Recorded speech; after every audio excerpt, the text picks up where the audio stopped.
So right now, I'm hiding in a closet in my basement.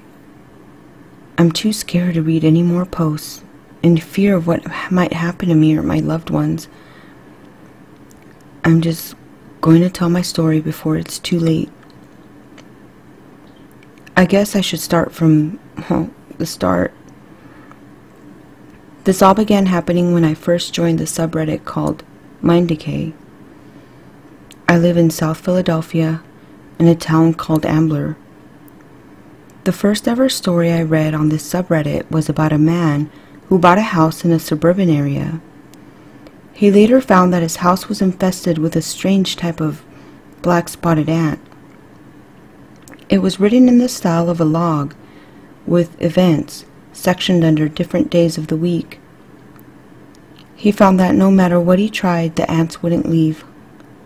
In the story, he tried all types of methods of killing the ants, including bug bombs, smoking the vents and space between the walls, insecticides, vacuuming the ants up, deep cleaning the entire house, sprinkling cornmeal, using bait traps, and even trying his own vinegar and apple cider solution to try and kill them. But in the end, he had no choice but to call an exterminator. Quite an expensive one, apparently. But this is when things took a turn for the worse. The exterminator found that there was no evidence of any ants living in the man's house. After this event, the man became deluded and took a downward spiral into insanity, eventually accepting his fate, laying down on his bed, and slowly letting the ants consume him. I found this story mildly disturbing, but a good read, so I gave it an upvote. After a few days, I found 2 new articles in my Chrome feed. One title read, "Elderly Man's Half-Eaten Corpse Found by His Neighbor," and "New Elusive Species of Ant Found in the State of Pennsylvania."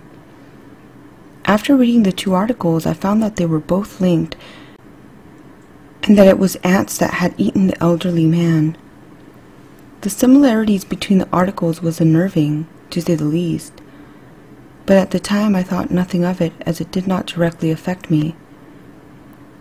A week or 2 rolled around with nothing strange occurring when I found myself reading another post from Decay.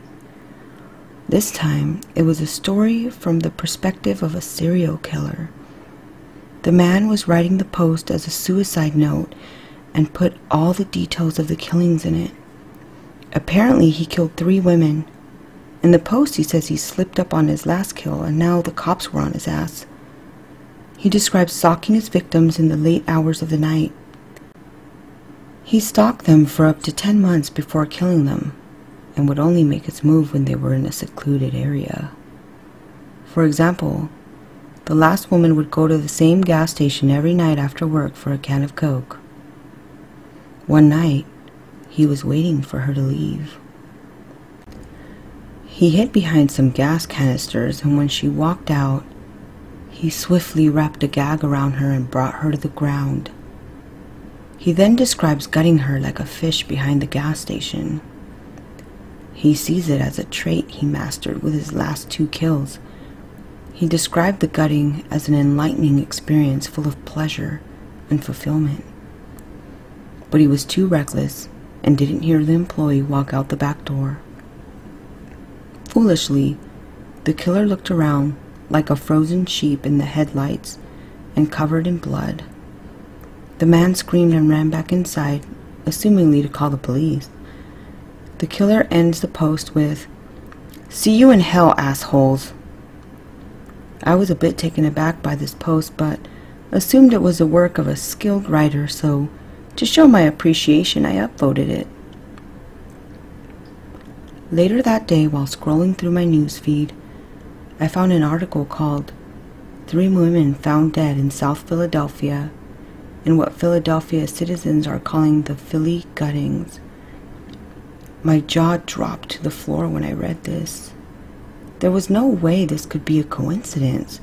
The post I read was real.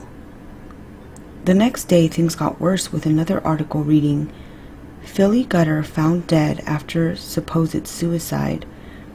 I was utterly disgusted. What I had first thought to be a creative short story was a real serial killer's suicide note. I almost threw up. I couldn't stop thinking about those poor people who that monster killed. It took me a few days to get over it, and one lonely night, I decided to visit Mind Decay for a spooky story. This time, the story was about a group of paranormal investigators recording their findings in a haunted mall. At first, things started off innocent, with a few sketchy photos and videos and a few muddled recordings. But as they drove deeper into the history of the grounds on which the mall was built, things took a dark twist. In the early 1800s, it was a simple church, but upon further inspection, it was found that the priests there sacrificed children to God. The reasoning behind this was that children were the pure embodiment of innocence, and by sacrificing them, they were giving God the purest beings on the planet. It was later knocked down, but its graveyard remained. Then in the early 1900s, it was used by a cult of Cthulhu worshippers to summon beings from a different plane of existence, and apparently cannibalize each other. The land remained unused until it became a funeral home in the early 1970s, but was shut down shortly after, as it was found the owners were having sex with the deceased. Near the end of the story, the writer says that he's leaving his team and going home because they were creeping him out. He also states that their behavior was becoming erratic and unnerving. I upvoted this one as it broke the mold of the whole character dies in the end cliche I was experiencing a lot with these stories. 2 days later, I checked my news feed where I found an article that pulled me into a grim realization. Team of paranormal investigators found mutilated and cannibalized after staying overnight in haunted mall. Apparently, there was strange markings on the walls written in feces, supposedly related to Cthulhu. The stories I read on Mind Decay were becoming a reality, and this happened in Lambertsville, which is only 2 towns out from where I live. This could only mean one thing: they're closing in on me, and fast. I stopped reading the article and immediately turned on my laptop and disabled my Reddit account and deleted the app. I sighed and silently took a vow never to go back on Reddit. A few weeks passed and things were getting back to normal. But one day, I had a sudden craving for horror stories. I didn't immediately think of Mind Decay, but it was still lingering in the back of my mind. I tried lots of different boards, websites, YouTube, but nothing was satisfying my craving. And then I thought of No Sleep. I was in such a bad need of a good horror.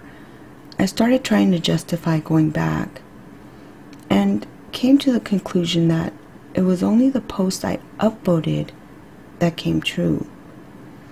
After going back on the subreddit, I scrolled through some posts before settling on a post that was about a woman who bought a Venus flytrap that wouldn't stop growing. The way she described her house sounded oddly familiar. Then my phone buzzed. It was a message from my mom which simply read, "Help." Then it hit me. The house in the post was my mom's house. I ran to my car and drove as fast as I could to her house, which was in the next town over. When I arrived, I banged hard on the door. No one came to answer it. I tried to open the door, but it was locked. I ran around the side and smashed in the living room window. I climbed in and started calling out my mom's name. I entered the kitchen and was greeted by an utter horror. A Venus flytrap with gangly roots spread out all over the kitchen, still slowly snaking around and seemingly growing by the second. And then attached to it was an 8-foot stem, and attached to that was an even bigger head. In its stem, there was a large lump, sizzling and dissolving. I heard it let out a feeble cry. "Mom?" I said shakily. The thing began to gurgle. Without another word, I bolted out of the house, tears streaming down my face, not wanting to see what that thing was going to vomit up. I could barely drive home, and I could barely write this now, curled up in my basement, too afraid to do anything.